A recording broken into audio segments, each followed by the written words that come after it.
Quantos homens caem por sua própria culpa? Quantos são vítimas de sua própria imprevidência, de seu orgulho, de sua ambição? Quantos se arruinam por falta de ordem, de perseverança, pelo mau proceder ou por não terem sabido limitar os seus desejos? Quantas uniões desgraçadas, porque resultaram de um cálculo de interesse ou de vaidade, e nas quais o coração não tomou parte alguma? Quantas dissensões funestas, disputas se teriam evitado com um pouco de moderação e um pouco menos de suscetibilidade? Quantas doenças e enfermidades decorrem da intemperança e dos excessos de todo gênero?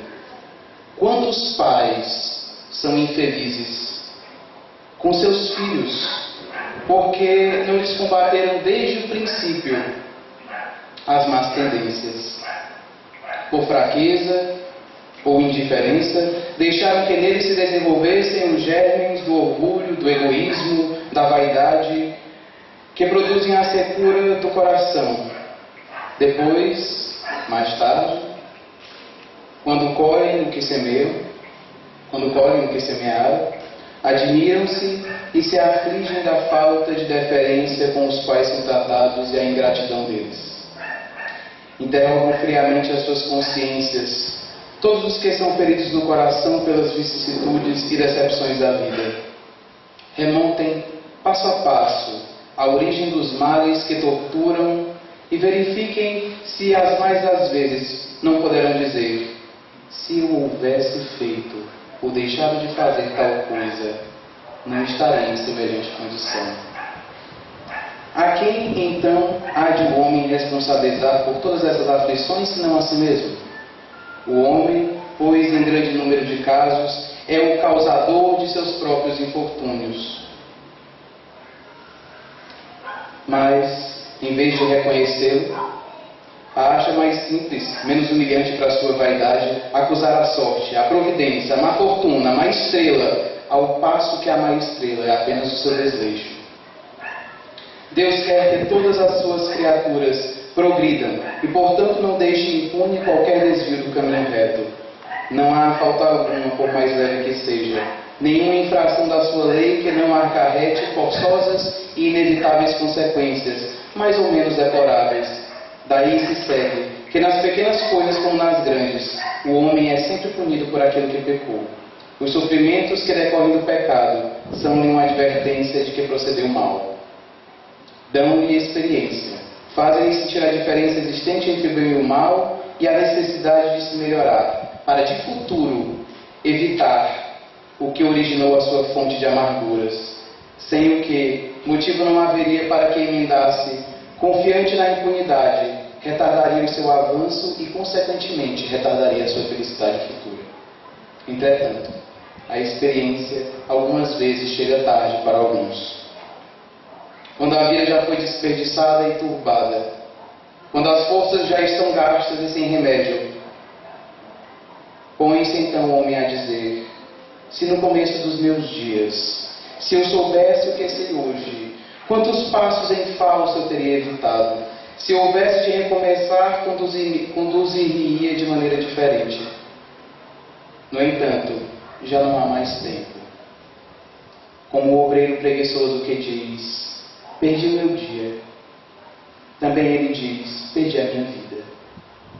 Contudo, assim como para o obreiro o sol se levanta no dia seguinte, permitindo-lhe neste reparar o tempo perdido, também para o homem, após cessar a noite do túmulo, brilhará o sol de uma nova vida, em que lhe será possível aproveitar a experiência do passado e as suas boas resoluções para o futuro. Trechos do Evangelho segundo o Espiritismo, capítulo 5. Causas atuais das aflições. E nós precisamos realmente esperar o anoitecer do túmulo para que nós reflitamos sobre as consequências dos nossos atos. Porque no Evangelho diz que nós somos os causadores de nossos próprios sofrimentos.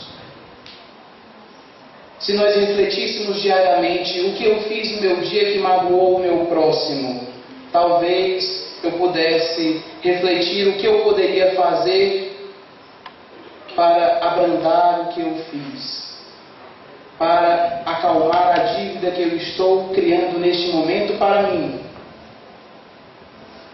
Se nós fizéssemos isso, talvez nós abrandaríamos mais ainda as nossas penas. Talvez não, com certeza, porque através da reflexão nós conseguiríamos atestar modos para abrandar o sofrimento que nós causamos.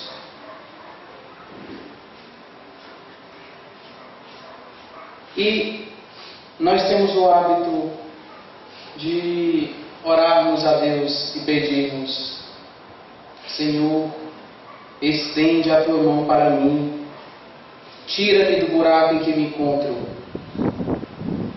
Me dá, Senhor, a tua mão e retira-me desse lugar escuro, desse sofrimento. E esquece de pedir para Deus, porque se pedisse de modo diferente, isso faria toda a diferença em sua vida. Ele poderia pedir: Senhor, dai-me força para escalar as paredes deste buraco. Dai-me a sabedoria para conseguir escalar esta dificuldade em que me encontro, para conseguir superar os desafios da vida. Porque assim, Senhor, quando eu cair novamente no buraco, se eu cair, saberei escalar. Saberei ajudar o irmão que cair no mesmo buraco em que eu caí.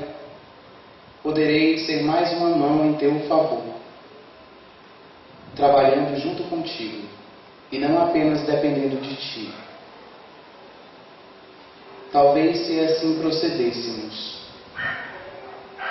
tivéssemos menos sofrimentos em nossas vidas, porque não criaríamos expectativas apenas no que Deus pode fazer por nós, mas do que nós podemos fazer por nós. Porque Deus pode nos dar a força, mas Deus não sairá dos céus como aquelas mãos que aparecem naquelas imagens bíblicas e nos estenderá a mão, tirando-nos do buraco. Agirá através dos intercessores, dos guias espirituais, inspirando-nos, dando-nos coragem para suportar as provações, os sofrimentos da vida. E há ainda aqueles que dirão: mas existem coisas que só Deus pode curar. Existem situações que só Deus pode me tirar daqui e eu não tenho poder algum para sair do lugar onde estou, pois apenas um milagre pode me salvar. E ignoramos a Bíblia, porque em João, capítulo 10, versículo 34, Jesus diz: vós sois deuses. E ainda em João, capítulo 14, versículo 12, ele diz: podem fazer o que eu faço e muito mais. E o que Jesus fazia? Jesus curava os incuráveis.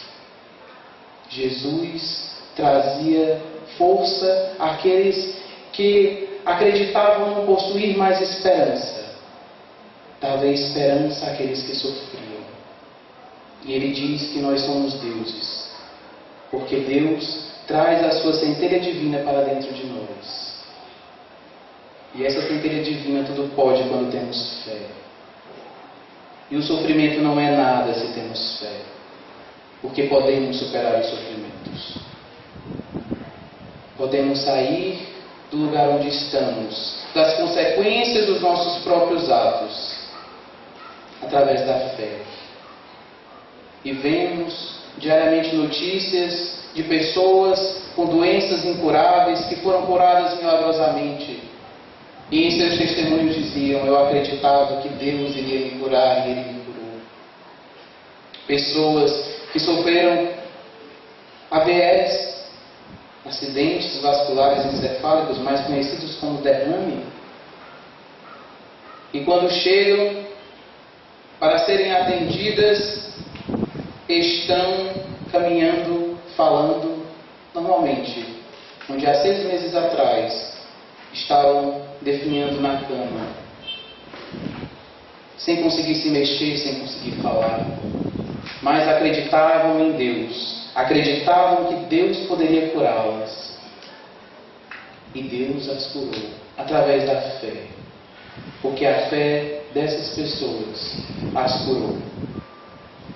Mas o homem é imediatista. O homem acredita que o agora é a realidade. Estou sofrendo agora, então a causa tinha que ser agora.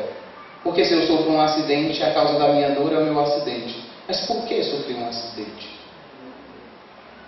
Ignora o seu passado. E eu não falo de existências anteriores, porque nós, espíritas, temos a tendência, como acreditamos em reencarnação, em achar que todo sofrimento que hoje nos acomete é causa de karmas anteriores. E os bons espíritos nos dizem: a maioria das causas atuais das aflições, são atuais, são derivadas dessa existência. Imaginem que menos de 50%, colocando por alto uma estimativa, são derivadas de produtos de existências transatas anteriores. E então o homem pensa, como não consegue refletir que a consequência do sofrimento foi derivada dele próprio, ele pensa, é um castigo de Deus. E tem ódio, e tem raiva, e se debruça na cama e fala que Deus não me ama. Agora, diga-me aqui nesta plateia, pensem aqui os ouvintes da Rádio Ismael, quem aqui nunca errou para consigo ou para o próximo? Quem aqui nunca cometeu um ato que posteriormente causasse um desagrado em alguém? Quem lhe garante que o sofrimento que você tem hoje não é o acúmulo desses diversos atos que você causou a terceiros ou mesmo a si mesmo?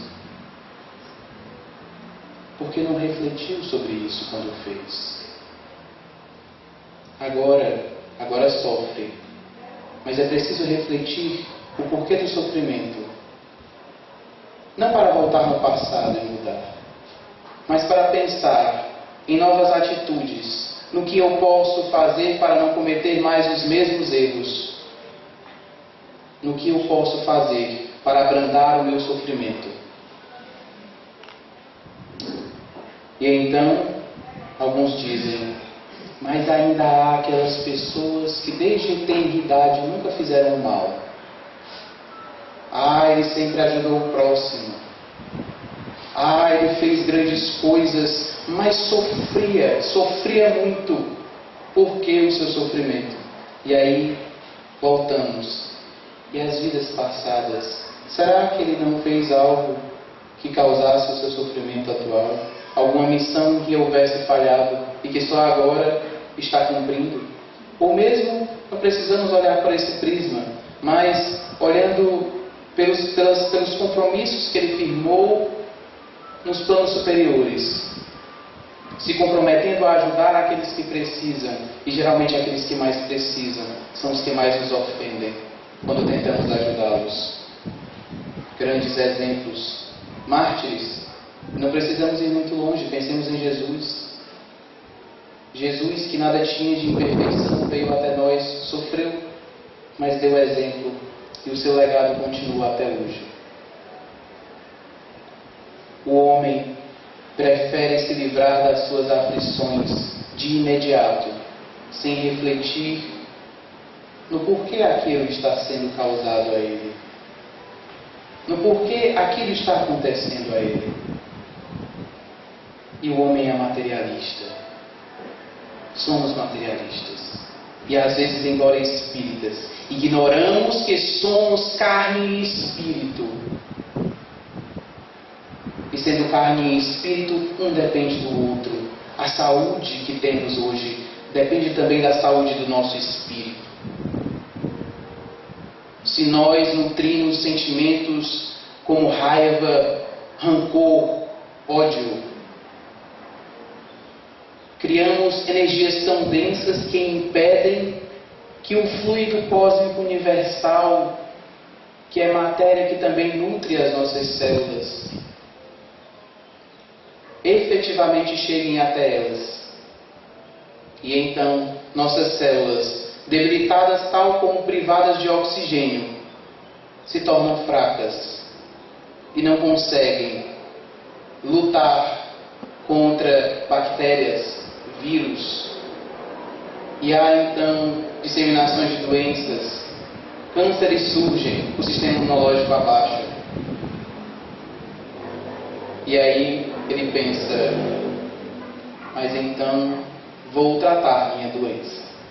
Vou ao médico e o médico passa o remédio. E ele vai lá e se trata e cura da sua doença.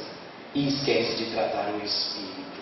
E esquece de tratar a causa que originou aquilo, que é a sua raiva às vezes, que é a sua inveja, que é o seu rancor. E então aquela raiva continua. E aquilo se prolifera e reaparece novamente no mesmo órgão ou em órgãos diferentes. E ele pensa, a medicina da Terra falhou. E vem ao centro espírita. E faz o tratamento no centro espírita. E deita na maca. E é tratado pelo passe. E recebe o tratamento do espírito. E agora conjuga o tratamento do espírito com o tratamento da matéria. Mas ainda assim chega em casa. E continua com raiva.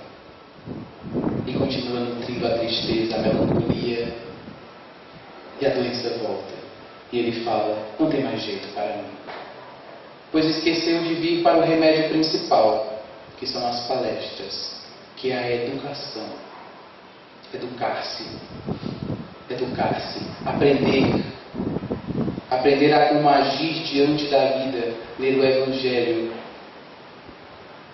Praticar as máximas do Cristo. Não apenas na frente dos outros, mas na frente de si mesmo.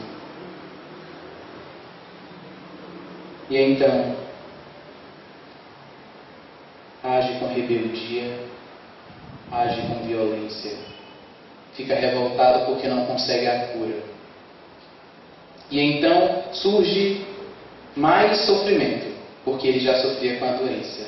E agora a doença se alastra mais rápido, porque agora está melancólico, agora não acredita mais em si. Por quê? Porque não teve fé, porque não refletiu, porque não quis admitir que aquilo tinha causa nele mesmo, preferindo acreditar que aquilo é uma causa exterior, que o sofrimento vem de fora e não de dentro. O sofrimento é uma doença da alma, já dizia Joana de Ângeles. Não é imposto por Deus, é imposto por nós mesmos. É consequência de uma lei que nós denominaremos de lei de ação e reação, lei do karma, como preferirem. É a lei em que toda ação em que eu faço haverá uma reação correspondente. É aquilo em que tudo que fazemos, tudo que plantamos, colhemos. Porque se plantarmos, colheremos. Se plantarmos frutas, colheremos frutas. Mas se plantarmos ervas daninhas, colheremos ervas daninhas. E essas ervas geralmente são colhidas mais fortemente dentro de nós mesmos, por mais que as tenhamos direcionado a outras pessoas. A lei divina é perfeita. Deus tem uma lei, a lei de causa e efeito. Nada sai impune. Tudo que fazemos há a consequência dos nossos atos. Mas se houvesse amor e bondade nas nossas ações, se nós parássemos realmente no final do dia e refletíssemos, hoje eu fui mal com fulano ou cicrano, Hoje no trânsito eu me estressei. Hoje pratiquei o mal. Hoje não consegui fazer o bem. Se eu fizesse essa reflexão todos os dias, no final de todos os dias, eu saberia como no outro dia eu poderia melhorar. Praticaria o amor. Pois onde há ações com amor, já dizia que um gesto de amor cobre uma multidão de pecados. Uma ação com amor pode abrandar o nosso sofrimento. E nós podemos sim abrandar o nosso sofrimento. Joana de Ângeles nos diz que existem 3 espécies de sofrimento. O sofrimento que gera o sofrimento da impermanência e o sofrimento resultante dos condicionamentos. O sofrimento do sofrimento é o sofrimento do próprio sofrimento, como o próprio nome já diz. Eu sofro, por isso sofro. Tenho uma doença, por isso agora estou depressivo. Por isso agora estou com outras doenças, não mais com aquela doença originária, mas além dela com outras. E então, como eu disse, o ser humano trata o seu corpo com os medicamentos. E esquece novamente, como eu estava falando, das causas. E então, como um indivíduo que tem uma dor de cabeça, que deriva dos seus problemas de vista, ele pega um analgésico e toma. Toma um analgésico, mas o problema de vista continua. O efeito do analgésico cessa e ele volta novamente a ter dor de cabeça. Não trata a causa. Não reflete sobre aquilo que está causando aquilo. Existe também o sofrimento da impermanência, onde o efêmero sobrepuja o concreto, onde o prazer gera o sofrimento. O indivíduo imediatista que pensa: eu quero ter aquilo, pois aquilo me dará muito prazer, e esquece naquele momento que aquele prazer momentâneo lhe trará funestas consequências. Esquece-se das consequências de seus atos e diz, vivendo aquele lema: eu vivo como se não houvesse amanhã. Mas há uma diferença entre amar como se não houvesse amanhã e viver inconsequentemente e irresponsavelmente. O indivíduo consumista que ganha um salário mínimo por mês, tem um cartão que fez na universidade, ganhando um limite de R$2.000, estoura o cartão, chega em casa, liga o ar-condicionado, passa o dia no ar-condicionado estudando, e aí depois pega, toma banho, enche a piscina que comprou na 13 de março, e pega 25, totalmente errado. E então chega a conta e ele não tem dinheiro para pagar. Prazeres passam e esquece-se das consequências dos seus prazeres. Esquece-se que haverão consequências para aquilo que ele está causando para si próprio. E aí se endivida, não consegue sair das dívidas, implora a Deus para sair e não consegue. Lição para que aprenda a cuidar melhor do seu dinheiro. E existe também o sofrimento resultante dos condicionamentos. Os condicionamentos educacionais da nossa sociedade, os condicionamentos sociais. Nós, em alguns indivíduos, saem no seio social, puxam um cigarro e começam a fumar. Estou me afirmando perante a sociedade. Usa drogas para se afirmar perante os amigos e esquece de pensar nas consequências, porque se considera ser indestrutível, se considera um ser sobre-humano. Acredita: comigo isso não vai acontecer, eu não vou me viciar. E aí cai no erro, porque não refletiu, porque não meditou e não se conhece. Porque se conhecesse, saberia que ele é humano, porque todos nós somos humanos. E a nossa biologia é praticamente a mesma. O nosso organismo reage de formas diferentes, mas o padrão é o mesmo. O ser humano se vicia. E ele padece. E ainda há aqueles que têm medo. Eu tenho medo de ser pobre. Eu tenho medo do insucesso. Eu tenho medo da morte. Eu tenho medo da doença. Eu tenho medo de ficar só. E ignora que a vida é assim. A vida às vezes traz pobreza. A vida às vezes traz solidão. É um curso natural.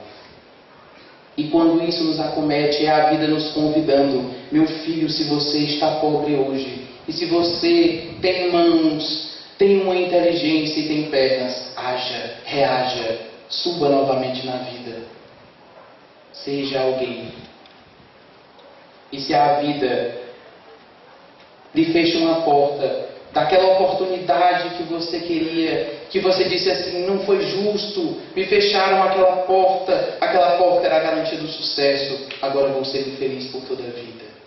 Não. Se a vida te fechou essa porta, é porque ela não era para ti. Olha para o lado e veja as outras diversas portas. Planeje metas, se supere, chegue ao fim que você quer chegar, porque a sua vida não acabou. E se a sua vida não acabou, é porque você ainda tem algo para fazer aqui. E aí você tem medo da morte e esquece que é espírita e que a morte não existe. A vida continua. E dizemos isso diversas vezes nas sessões mediúnicas. Eu estou morto.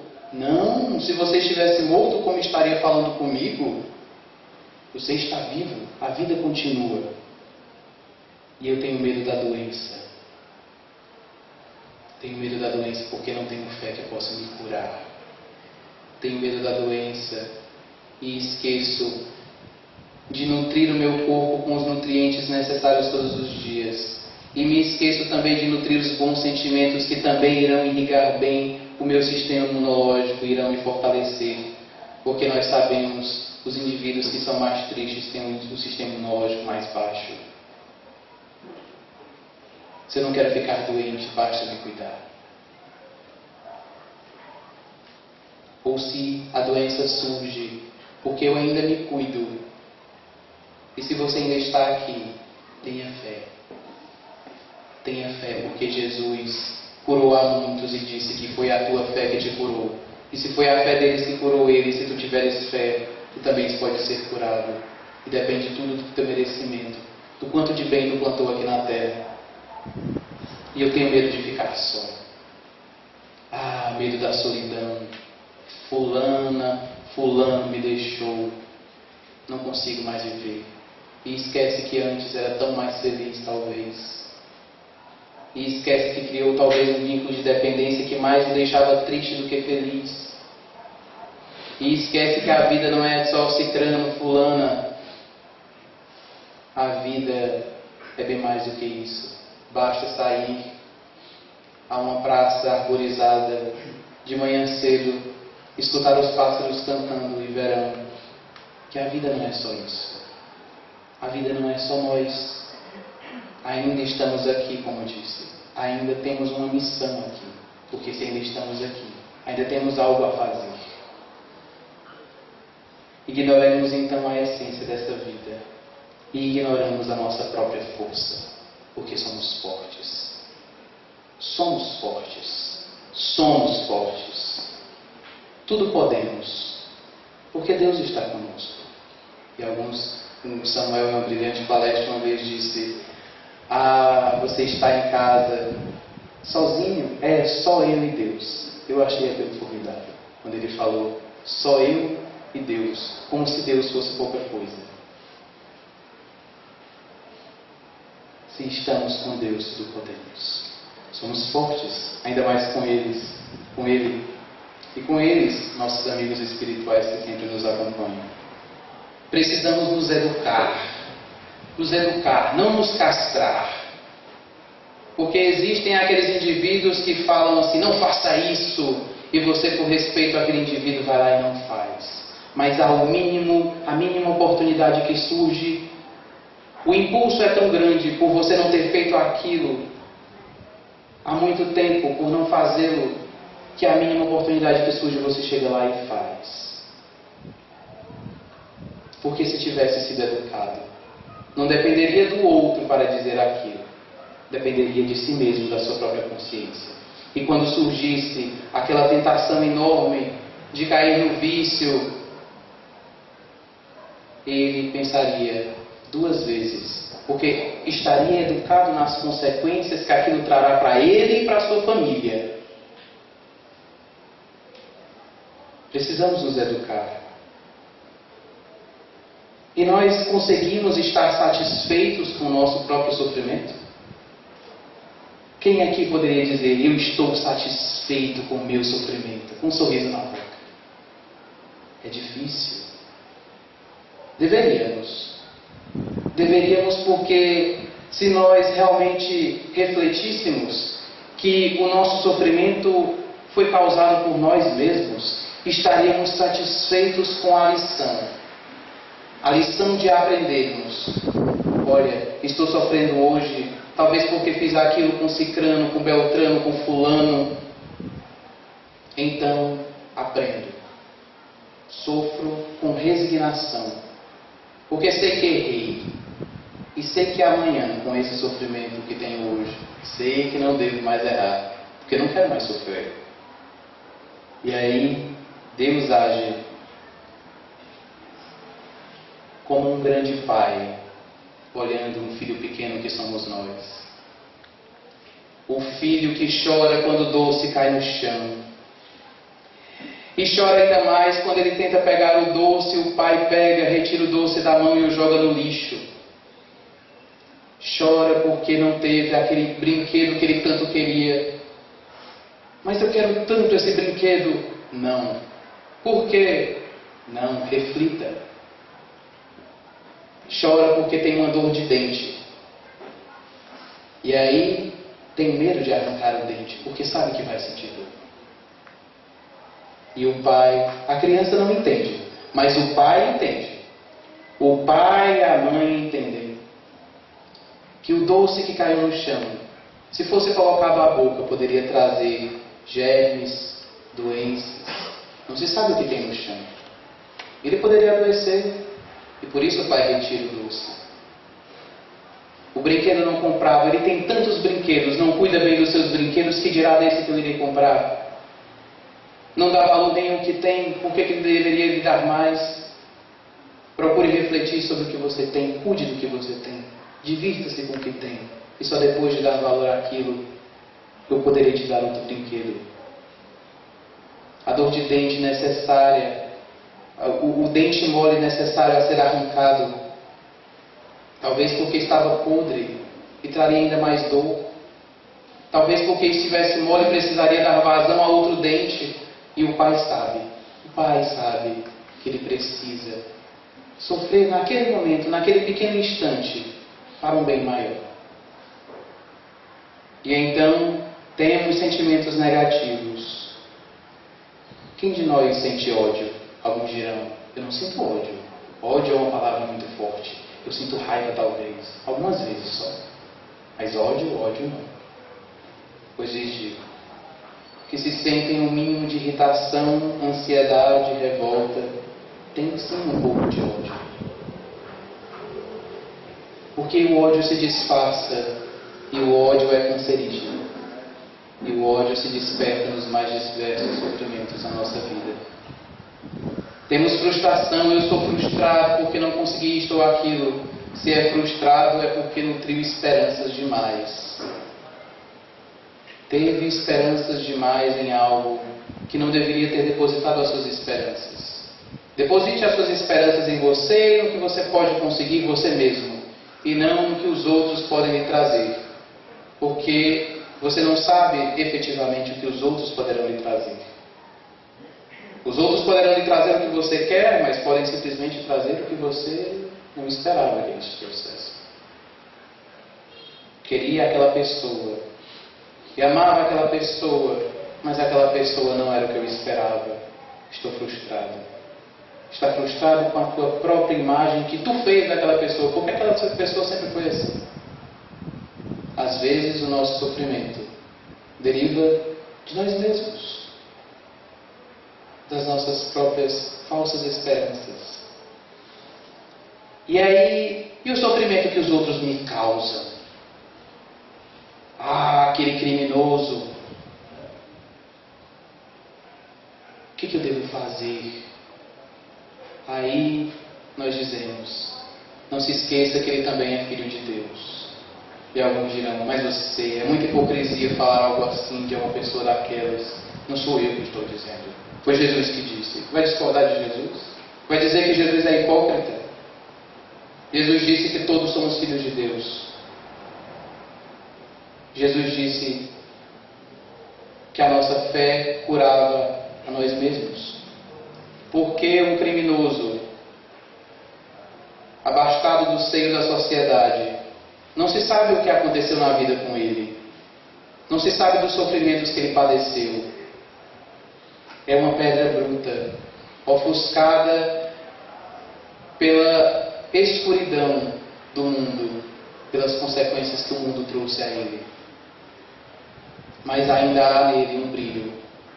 Um brilho como uma pedra ainda não lapidada, que precisa ser lapidada para trazer aquele brilho, o brilho que é próprio dela. Precisamos ter a consciência de que aquela pessoa, talvez um dia, possa lhe fazer tanto bem como aquelas pessoas que se dizem te amar. E na mesa de desobsessão, às vezes encontramos pessoas, espíritos indignados com a vingança. Eu quero me vingar de fulano, eu quero me vingar de cicrano. E nós chegamos para ele e dizemos, boa noite, meu irmão, que a paz de Deus esteja contigo. Como você está? Ah, mas eu quero me livrar de cicrano e beltrano. Meu irmão, o sofrimento que ele te causou, entendo, te causou tanto sofrimento. Não consigo sentir hoje a magnitude do sofrimento que essa pessoa te causou. Mas sei hoje que o sofrimento que você está sentindo hoje é culpa única e exclusivamente tua. Porque naquele momento tu sofreu, mas continua sofrendo por tua causa. Porque diversas foram as portas que se abriram diante de ti e tu ignorou. Podia ser feliz hoje. Quer ser feliz hoje? Eu te convido a ser feliz hoje. Uma porta se abre diante de ti.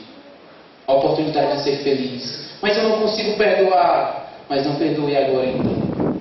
Dê tempo para si mesmo. Pratique o bem. E praticando o bem você entenderá que o perdão virá. Porque você compreenderá o quanto o perdão pode ser benéfico para você. O quanto o perdão pode ser benéfico para você e para o outro. E qual a solução? A solução é a oração. A oração, mas não apenas a oração repetida, mas a oração refletida. A conversa com Deus. O refletir diariamente no que aconteceu no meu dia, no que eu poderia ter feito, no que eu deixei de fazer. A proação. Você ser proativo. Ver o seu problema e não apenas padecer diante do problema, do sofrimento, da aflição, mas tentar fazer algo a respeito daquilo. Se você sofre e você tem mãos, você tem cabeça, você tem inteligência para isso, ache um modo de se reerguer, ache um modo de ser feliz, porque é Deus que te convida para a felicidade. Precisamos de mais fé, precisamos de mais amor, mais atitudes com amor, porque se amássemos de verdade, não plantaríamos a discórdia. A fofoca que tanto aflige os irmãos que são acometidos por ela. A crítica destrutiva. Tudo que poderíamos fazer pelos nossos irmãos, que os destrói, que fazemos pelas costas. Se tivéssemos amor, se tivéssemos mais amor por aquele irmão, nos preocuparíamos ao invés de ficarmos o tempo todo tentando destruí-lo pelas costas. E isso nos traz consequências. Devemos saber que a vida não é passado, vida não é o que já passou, a vida é o que está acontecendo neste momento. A vida é o que acontecerá diante das suas atitudes. O que passou servirá apenas de aprendizado. O sofrimento hoje deve ser jogado, como Joana de Ângeles diz, ao rio do esquecimento, como madeira podre. E eu penso, aquela madeira podre que foi infestada de cupins pelo meu desleixo, porque não apliquei remédio. Dessa vez, terei madeiras novas. Não padecerei no sofrimento, pois cuidarei daquela madeira. Então, joguemos essa madeira velha, que é o sofrimento, no rio do esquecimento. Cultivemos mais o amor e a reflexão. É um ato mais do que saudável de sabedoria, pois o amor é o antídoto, é o karma positivo. E saibamos, sempre podemos fazer mais. Sempre. E por mais que a aflição nos chegue, nós sempre podemos fazer mais. Não mais sofrimento, mais atitudes que nos trarão felicidade. Se aquele indivíduo sofre e eu ergo a mão para ele, aprenderei o quanto o amor faz bem aos indivíduos que nos cercam. Um ato de gratidão diante da prática que você estendeu ao irmão, da prática de caridade. O ato de gratidão te enche de amor. E você percebe que aquele amor que você deu naquele momento, sem nem pensar direito, lhe enxurrou, lhe derramou lágrimas, lhe trouxe a emoção que você não esperava naquele momento de sofrimento. São os atos de amor que cobrem uma multidão de pecados. Hajamos com mais amor, reflitamos mais, oremos mais. Que a paz de Deus seja